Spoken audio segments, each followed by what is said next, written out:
When parents drop their children off at nursery, they place an immense amount of trust in the people who care for them.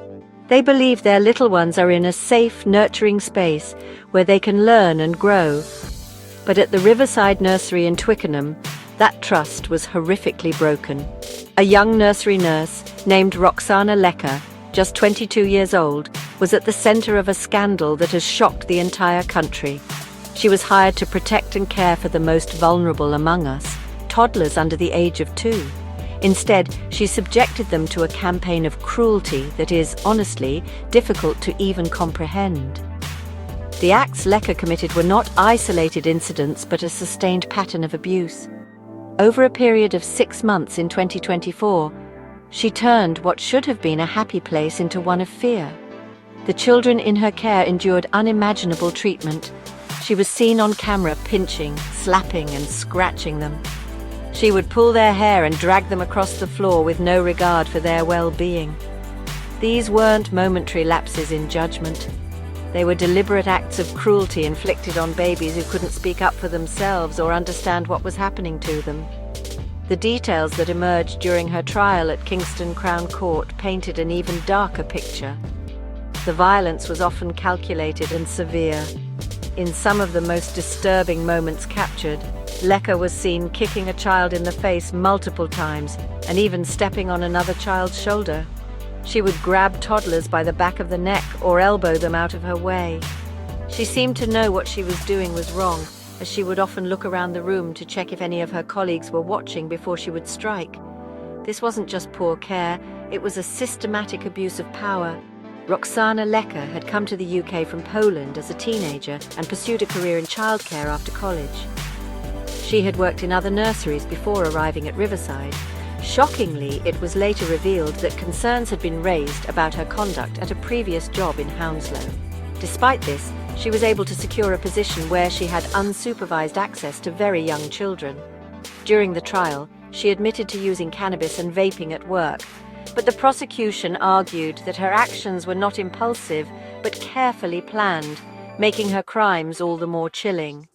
Her conviction in 2025 confirmed what many feared: a predator had been hiding in plain sight.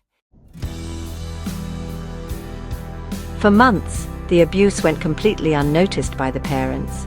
They would pick up their children, sometimes finding unexplained scratches or pinch marks, but likely dismissed them as the usual bumps and scrapes that toddlers get when they play. They had no reason to suspect the person responsible was one of the carers they trusted. The children were too young to tell their parents what was happening, leaving them to suffer in silence. The truth only began to surface when a brave colleague decided to speak up. In the summer of 2024, another member of staff at Riverside Nursery reported their safeguarding concerns, triggering an internal investigation. It was this report that finally led to the nursery management reviewing hours of CCTV footage. What they discovered was a horror show. The cameras, intended to ensure safety and provide peace of mind, instead revealed a catalogue of abuse committed by Lecker. The footage provided undeniable proof of her actions, capturing every cruel kick, slap and push. It showed her looking over her shoulder to ensure she wasn't being watched by other staff, confirming the calculated nature of her cruelty. The evidence was so clear and damning that it led to her immediate suspension and arrest in July 2024. The police investigation that followed was extensive. Detectives from the Metropolitan Police spent countless hours poring over the CCTV recordings to identify every victim and document each instance of abuse. They pieced together a timeline of Lecker's cruelty, which spanned from January to June 2024. In total, they identified at least 21 children who had been subjected to her abuse. For the investigators, it was a deeply distressing task, watching a supposed caregiver repeatedly harm defenseless toddlers. The digital evidence was the key to building a case that would be almost impossible for Lecker to deny in court. When Lecker was hired, her references had described her as hard-working and good with children. There were no official safeguarding flags on her record at the time, which raises serious questions about the hiring process in the childcare sector. This case shows how easily someone with a capacity for cruelty can slip through the cracks. It was only because one person had the courage to voice their concerns that the nightmare was finally brought to an end. Without that whistleblower, it's terrifying to think how much longer the abuse could have continued, hidden behind the nursery's closed doors. The news of Roxana Lecker's actions sent a wave of shock and horror through the Twickenham community and across the nation. For the parents of the 21 children she abused, the revelation was their worst nightmare come true.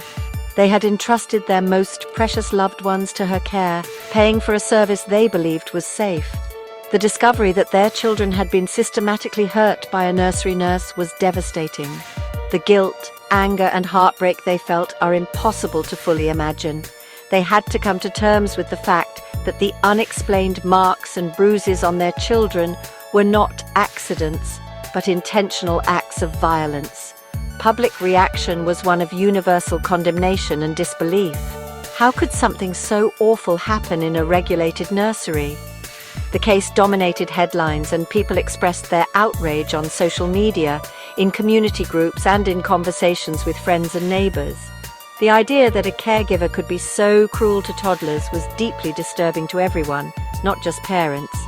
It tapped into a fundamental fear about the vulnerability of children and the trust we place in institutions designed to protect them. The sense of betrayal was felt far beyond the families directly involved. As the details of the abuse became public during the trial, the anger only intensified. The descriptions of Lecker kicking, slapping, and stepping on children were sickening. Many people called for the harshest possible sentence, feeling that no punishment could truly fit the severity of her crimes against such defenseless victims. The case also sparked a wider conversation about the safety of childcare settings in general. Parents everywhere began to question the security of their own nurseries, wondering if a similar horror could be happening elsewhere, hidden from view. The trust in the entire childcare system was shaken to its core. The families of the victims showed incredible strength throughout the ordeal. They had to endure the pain of the investigation and the subsequent court case, reliving the trauma with every new piece of evidence that emerged. Their focus remained on getting justice for their children and ensuring that no other family would have to go through what they did. Their powerful victim impact statements in court highlighted the profound and lasting damage Lecker's actions had caused. Their courage in speaking out helped turn a private tragedy into a public demand for change, ensuring the case would not be forgotten. The consequences of Roxana Lecker's crimes were immediate and far-reaching, especially for the nursery where she worked. Riverside Nursery in Twickenham, part of a private chain of childcare facilities, was forced to close its doors permanently. Its reputation was destroyed, and the trust of the community was shattered beyond repair. The closure served as a stark reminder that the failure to protect children has irreversible consequences, not just for the perpetrator, but for the entire organization. The nursery's management had to face difficult questions about their hiring practices, staff supervision, and why the abuse was not detected sooner. In the wake of the scandal, there were loud and urgent calls for systemic reform from politicians, parents, and child safety advocates. Twickenham's MP, Munira Wilson, became a prominent voice demanding change. She argued that the current system was not robust enough to prevent such cases from happening. She called for much greater scrutiny of childcare settings, including more frequent and unannounced inspections by regulatory bodies like Ofsted. A key part of her proposal was the mandatory auditing of CCTV footage in nurseries, suggesting that a random check of recordings could act as a powerful deterrent and an early warning system. The solicitors representing the families of the victims echoed these calls for reform. They pointed to what they described as a catastrophic failure in safeguarding at Riverside Nursery. They argued that this was not just about one bad apple, but about weaknesses in the entire sector. The case highlighted the need for more rigorous background checks, better supervision of staff, and a culture where whistleblowers feel safe and empowered to come forward. The demand was clear. The government and regulatory bodies needed to take decisive action to overhaul the system and restore public confidence in childcare. Ultimately, This horrific case must serve as a catalyst for meaningful change. The lessons are painful but clear. We need stronger vetting procedures, better training on identifying signs of abuse, and a system of oversight that is proactive rather than reactive.